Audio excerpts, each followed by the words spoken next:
So Phil, here we are at Eternal Weekend 2025. You played in Vintage event today. We're on this is Friday evening. I've been playing in pre-modern events all weekend. What do you think? What have you been hearing? Well, we both played pre-modern day one, and what was your overall record after? Well, now you played 4 pre-modern events. What's your? I have so 03, 3-0, 3-0, and 1-2. So 7 and 5. So pretty good split, but the last 2 have been 3-0s for you. So Yeah. you found your groove. Yeah. I went 2-1, 2-1, 3. Played vintage. Went 1-3 with my 4 top build that had some flaws in it. I was pretty cold on vintage, but it was more so just for the experience. You Yeah. get to play your stuff. It's really fun. Like the getting to play with power makes you feel things, but you also get to vintage people. Also vintage people, I learned a couple of things that like I hadn't thought about, like how soft Tinker for Bolas' Citadel is now when every deck has Vexing Bauble in it. I kept telling you. Yeah, you told me. Why is this in the deck? I did pivot into the Blightsteel side and get to Blightsteel somebody today. That was sweet. Playing 4 top, man, what a dream that is. Yeah. What an absolute delight it is to play 4 top again. But then the rest of the day, just teched out for what we're gonna do tomorrow on Legacy, and sort of been getting a vibe for the room. I don't know if you can see like how gorgeous late night Pittsburgh is over here. Whoa, with a thing. It's really sweet. Look at that bridge. We've been just like chatting around, seeing what the room is like. Of course, there's more people playing probably like more fair-ish style decks than what you would expect from like what the metagame has been like in the conversations at large with everything. Tamio certainly is going to show up a ton, but like some people told me that like there was like a lot of land still in the room. Like there's some Storm in the room because people who play Storms are going to show up with it. Some Beans players, grindy Beanstalk, not just Soul type Beanstalk, but like 4-color big like Leyland Binding Beanstalk type like stuff. So I think the room is going to be a little bit more diverse than is expected because it's the one opportunity that people have to like play the stuff. And I am amongst them, right? But I am slanting. I'm slanting aggressive. So like I'm probably going to skew onto like Monastery Mentors or something like that. Just like what I've thought about is whatever we do, you have to be able to check Planeswalkers in this format, regardless, because if every deck gets to play Tamio, it's either Mystic Forge where it's Karn, or you're Tameoing, or you can check Tamio by Tameoing first. Right, but you can't rely on playing the die roll, right? Like you want to have like ways to and so like I was just also thinking, side pivot on our own stuff, if I may. A lot of conversation about like what we do as the control players in the room is like you're really reliant on how good Prismatic Ending is. Yeah. And so like if your Prismatic Ending is good, you're likely in a good matchup. And so you're really just looking for ways to minimize like how bad Prismatic Ending is in the bad matchups. And Mentor, just being able to fire off the Prismatic Ending with the Mentor on the table. Like you can target the Mentor, but because there's only one color, it's not enough to get it. So you can convert it for a monk.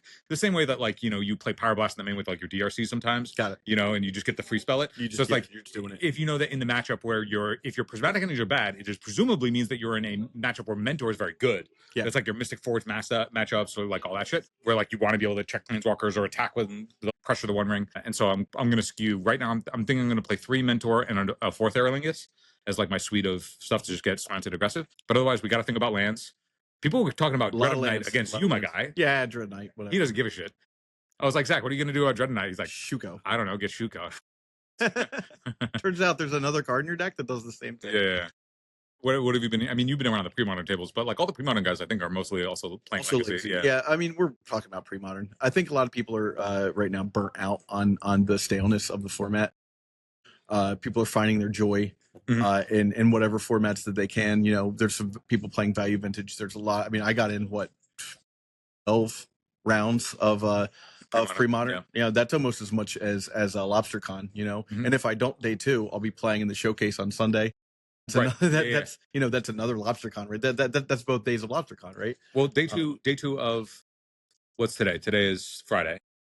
Oh, right. So if we day two of Legacy. Oh, right, because it's a 2-day event. So day 2 would be on Sunday at the same time as the pre-modern event. Yeah. Sorry, the notion that I would day 2 never crossed my mind. So I was like, yeah, I'm playing a pre-modern event on Sunday. Because of situations with Melee, I had to pivot money that like they owed me over to another event, and I was like, just put it on Sunday. I'm gonna specifically pay for it to jinx myself out of playing it, and they'll refund me whatever. But if I pay for it now, right, and jinx myself into thinking that I'm not going to day 2, maybe I'll day 2. That's I'm trying a little reverse voodoo to make that a thing. Oh, yeah. But before I forget, Who are the people that have said hi to you so far? Well, I would tell you, but they're all on my phone, and we're using my phone to Oh, well, record. there you So, go. Okay. yeah. We'll give you guys a shout out. It's been really cool so far. So we're on Yeah. day 2 of 4. Yeah. And all the people coming up and saying hi and chatting through and stuff. And uh donation Patreon supporter Velgrim actually Yeah. helped me out figuring out what I was going to do for tomorrow. He was like, dude, please, like, I see your stuff, we chat all the time, just like, please go aggressive into this metagame tomorrow. And then we played a couple games, we talked through a bunch of stuff, and he was like, yeah, mentor is really in the space of like where I think you should go. That's what I keep And saying. yeah, I keep telling you. yeah. It was like, but I think that like being in the space and like hearing what the metagame like is, where like what is actually people bringing in paper to the live event. Yeah. And then having like a bunch of people come around the table, like all while we're trying to piece together like what I'm going to do. He's trying to get me to go more aggressive. I'm thinking like, but I'm hearing like there's a lot more beans, and then people are coming in and being like, no, do this, because I know like a lot of people are playing this. Everybody was saying that there's a lot more Reanimator than there is Demir in the room. Yeah, believable. I don't think that. I think a couple of smart people in the room will be playing the tempo version of Demir, but I don't think that's the best Demir deck, unless you're the best pilot for that deck. I think that the Reanimator deck is still the best deck in the room. I keep saying this, Phil. You need an I win button in this format, and anything else, you're just floundering in chaos. Like you're allowing yourself to be put in a situation where your opponent does have the I win button, and if they find a hole and get to drop it, you lose the game, right? Mm-hmm. Something I was actually, I've told the story a couple times. So anybody that is watching this and heard me, like, say something in the comments. I've already heard the story. So I think I may have even told you this, Phil, but I'm going to say this for posterity so people can know about it. I've been playing a lot of Sorcery, the Contested Realm, over the last couple of weeks, but I spent a whole weekend just last weekend jamming it with my buddy Harry from Moxfield. And we really, the format of that game is very solid because there's a new set that's just about to drop, and they put out one set a year, so you can really solve a format in that amount of time, right? So I was playing like the best deck. It's an aggressive deck, and Harry's on his brew, much like you were on brew sometimes. And we played a couple games, and there was one game where I had like just the optimal thing that the Steam Druid deck could do, and I got done. I trounced Harry, and he goes, I don't think there was any choice that I could have made in that game that would have changed the outcome of that game. Like your cards lined up so well for you that it just felt like no matter what I did, I couldn't have won. And I was like, now you understand what it's like to play Legacy. That's what Legacy is right now. Is oftentimes now the best players, yeah, their choices are going to matter, but a lot of times you're going to be in a situation where the final outcome of your match had nothing to do with how skilled you were in the format. It had everything to do with the cards not lining up properly, because the cards are doing so much of the lift now over the player that I think that you find yourself in those situations a lot more often than not, more so now than the Legacy of 3 years ago, 5 years ago. Yeah, I actually think that we've talked about it before, where like all the bands sort of homogenize things even further, because now there isn't the debate of like, do I play Psychic Frog or Tamio or Bowmaster? Like it just sort of like all condensed itself into one thing, because there's not options, there's not choices to be made. I've been seeing some innovation, but it's not like innovation that's like something new. Like I've seen people just like adding Barrowgoyf to decks that Barrowgoyf wasn't in before. Yeah. Why not? Why right? Not? I've seen like any deck that can play Tamio Mystic Forge is Barrowgoyf. It's already got artifacts in the graveyard, right? Yeah. But like for real though, like that's like about it in terms of like where it's been from here. So I don't think that they're going to do any shakeups between now and Eternal Weekend Europe. But if they do, and it's big for that to happen, that would be interesting. That would be pretty cool. I think that would be cool, in that it would just like reinvigorate life. It would also make the Eternal Weekends a little bit more dynamic. Exactly. Instead of the top 8s all looking the same. Finding the right high-end cards for Legacy, Vintage, Pre-Modern, or Old School Magic can be challenging. That's where friends 3-for-1 Trading come in. 3-for-1 Trading is one of Europe's top Magic the Gathering retailers with an incredible selection of premium singles, sealed product, and even full sets, all available with free, fast, and secure worldwide shipping. They add fresh inventory every Wednesday with weekly deals and discounts. So whether you're hunting for that elusive piece of power, a Legacy staple, or something spicy for your collection, they've got you covered.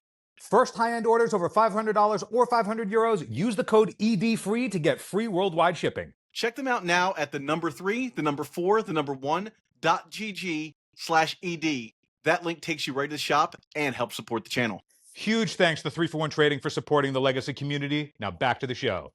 Okay, and we're back. As is the what is it? The analogy here, the example. We're living the dream. We just did a switch out of nowhere, Yeah, and I think Watson could too. yeah, switch out of nowhere. Switch out of nowhere. Well timed Wow. as far as a segue is concerned. Yeah, that's pretty good. Yeah, great. So, what else do we want to talk Well, about? Before? How are you feeling personally about your deck right before? This is the night before. We're less than 12 hours until game time. This is the culmination of everything we've worked for an entire year. How do you feel about the choices that have led you up to this point thus far? So I think all the practice that we did, it did not change my deck choice, but it did change the variant of the deck that I am going to play. But I'm still going to play the cards that I enjoy, but I do think that they are good in the spots that they're good in. I know why every card is in the deck and what it's supposed to do and how it's supposed to line up. I think that I get that it will be uphill battles for the most part because it's going to be playing against all the tier 1 stuff, but I think that I'm going in excited to play a format that I think is atrocious. And I think that there's something to be said about that. And there's something to be said about how, even though I think the format's bad, the vibes at a live event like this are still awesome.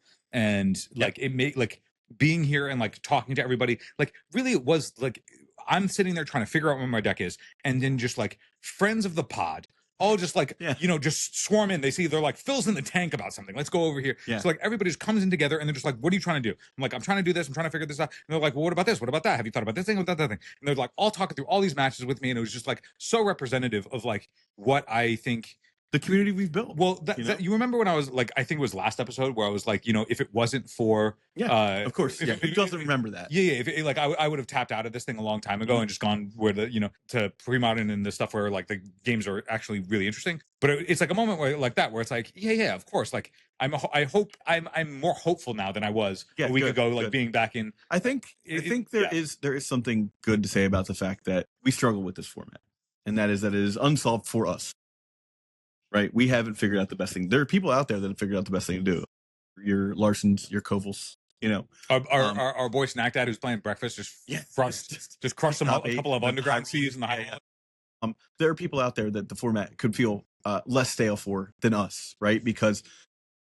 But here's the thing: they're doing well, so maybe they don't care if it's stale. But it's probably not as fun as it could be. Because there's nothing, there's no mystery there. There's nothing left to solve. And I also think that the good players that always do well, they're always going to do well. Yeah, of course. It doesn't matter. Yes, they're good in a particular format, but Larson and Snack Dad and all the guys that are crushing with all the decks that they play. Friend of the pod, Michael Reed, also top 8 of the duels thing, playing Reanimator. It's the good players are going to do good all the time.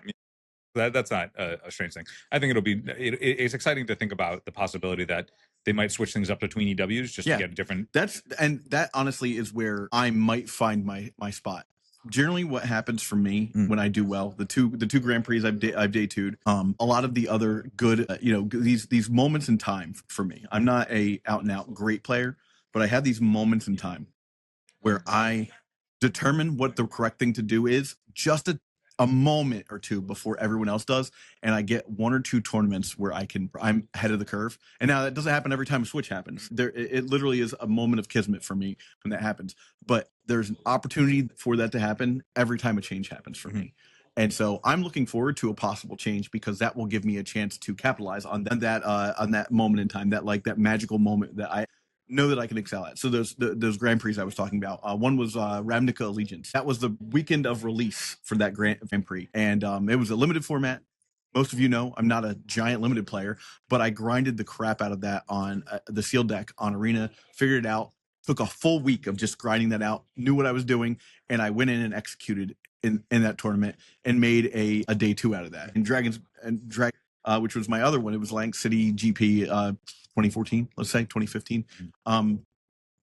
I knew the format really well, but I also I came in knowing that not only do I know the format, I opened really well. That was my moment in time, right? That was the moment of kismet that I was talking about. Where you're given this opportunity, don't squander it, right? And for me, the opportunity is going to be Eternal Weekend Europe. Now, it would be really cool if I day 2 Eternal Weekend North America, knowing what we just heard, certainly.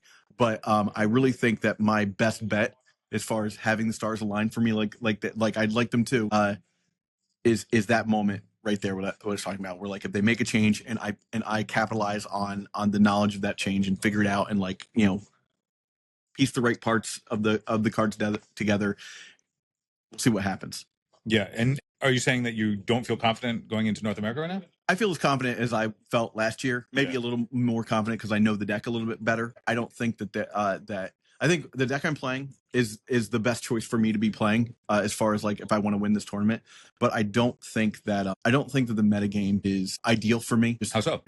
I don't love playing against Reanimator to begin with. I never have. The tension there is stressful to me and it just doesn't appeal to me. I prefer to be playing Drug Delvermeers. Or if I'm playing Reanimator, I know that like I have answers after the reanimation happens as well as before the reanimation happens.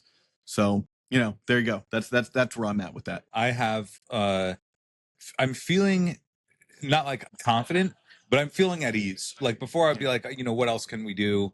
Like, did we put in enough time? Did we put in enough reps? I feel like we did. We put in a lot of effort for this one. We did. Now, neither one of us got our 100 reps in before this, but the plan is to get 100 reps in before Europe. I lost track after we were repping really hard. Like you also lost a lot of recordings. That is true. That is true. Come on, Riverside. We had some technical difficulties where I played a bunch of different variations of stuff that I was considering, but none of them really panned out. Yeah. Granted, that's also like online metagame. Like there was some amount of that, but it also like nothing really felt super smooth. Like I had tested a stock up build. I tried Consult the Stars. I tried a bunch of different. I tried like a couple of Fourth Aerlingus builds. I tried a couple Beanstalk builds. I tried like Quantum Riddler Beanstalk type, control stuff nonsense. And none of it felt good. It all just felt like the format was just breezing us by. There was a point where I was like trying to tech, like, is there a way to like play some bigger version of Nadu to try and like beat up on it? Like, but it really was just like, the closer you get to that, the closer you want to be. Then you need to be playing Urza Saga. You want to play on Urza Saga. Every path like led down to, okay, you either want to be Breakfast or you just want to be like that. What's the Court of Calling one? Yeah, they're like the one that just like instant speeds it and kills you out of nowhere. So that didn't pan out. But I'm excited about this one. I think that like it's really invigorating to have just people come together and be like, Phil, we know what you want to do. We aren't going to try and tell you not to do that thing. They were like, everybody came together and was like, okay, he's doing this thing. How can we optimize what we think the best version of this would be for him? And like that was like really humbling. Like people weren't coming in and being like, Phil, like what the fuck, man? Just like, why are you just doing this to yourself? Like there was some amount of that, but not like in earnest. It was more so like, okay, that's a joke we all like to throw around. Yeah, it was straight up like, okay, you want to do the thing that you want to do because you want to enjoy yourself. We all get that. We're here for paper. Literally, we're playing paper Magic. We understand that's what you want to do. So like, how can we like achieve that while also trying to get the best version of it for what we think is in the room after having been in the room for the last 2 days? And that was like, I'm just like sitting back being like, I have like a team of people almost like trying to help me solve these problems. And it was just like, it was really cool. Like that was the biggest takeaway that I've had so far. Like that was my most enjoyable moment. It was like, a group of like 4 of us just like, or it was 5 of us just like all trying to figure this out together. And I appreciate that. So to the people who watch the show and like, give us feedback and like chat with us and like come and say hi and like, help us out like that.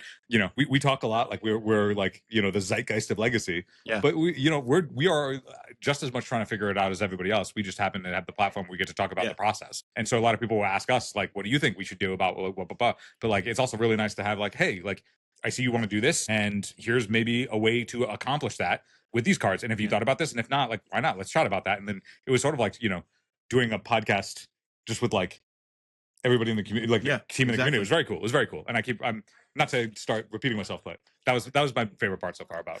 So final thoughts. Yeah. You're locked in.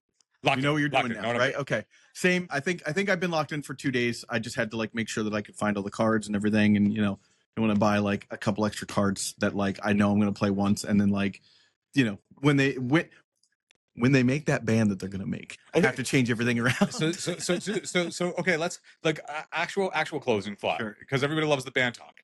Eternal Durdles is proud to be sponsored by Moxfield. Moxfield is the best Magic the Gathering deck building website on the internet. You can create, share, and find decks from Commander to Legacy and even fan-supported formats like Pre-Modern and Old School. You can see all of our decks on our Moxfield. Follow the links below to stay tuned. They're going to ban something between this tournament weekend and Europe. What's it going to be? I don't think that they're going to do anything from Oops. Not that they really need to. It seems like that's not a deck that's real. But I think they'll probably let go of Tameo, and they'll make some change to Reanimator. And I don't know if that's hitting Reanimate or hitting Atraxa. I don't think they'll hit Entomb. I think they've proven at this point that they're not gonna hit Entomb, even though it's incredibly problematic. So I would be surprised. I mean, mark my words. I think more than one card. If they're going to ban anything, they're going to ban at least 2 or 3 cards. I want to see 8 cards. I think that the format could be healed if we go for 12 cards. Out of curiosity, if they were like, yeah, let's like actually do a shakeup, like maybe they're like, oh yeah, when we banned Bridge from Below instead of Hogak and Modern, that was like that wasn't the solve. Do you think that like they go after, if they actually do hit Entomb, which is what everybody wanted previously, they just let Troll back off, and like maybe they let some other things off as well, and like maybe they experiment that way? Sure, you get a Troll of Khazad Doom, but you don't get like a follow up of Entomb. Yeah, no, I'm thinking that like if they're going to make the move, like I would be very shocked if they took any action at all. Sure, but if they do, they're going to take action.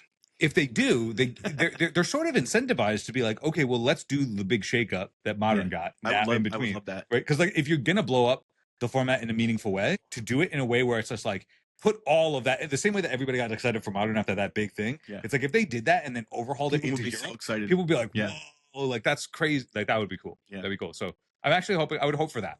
All right, well, I think it's time for us to get some food. Let's get some food, bro. And well, thanks everybody for watching. You're probably getting this on Monday, so maybe you're typing down the comments to celebrate the thing that you know that one of the 2 of us has won Eternal Weekend. Yeah, you might be playing with known information that we don't have yet. All right, thanks for watching. We'll check you on the next one. Before you go, I need some help.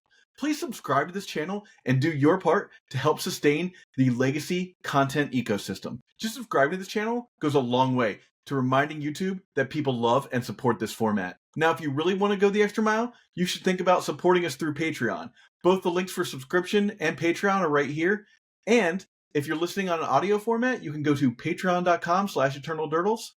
Thanks so much for watching.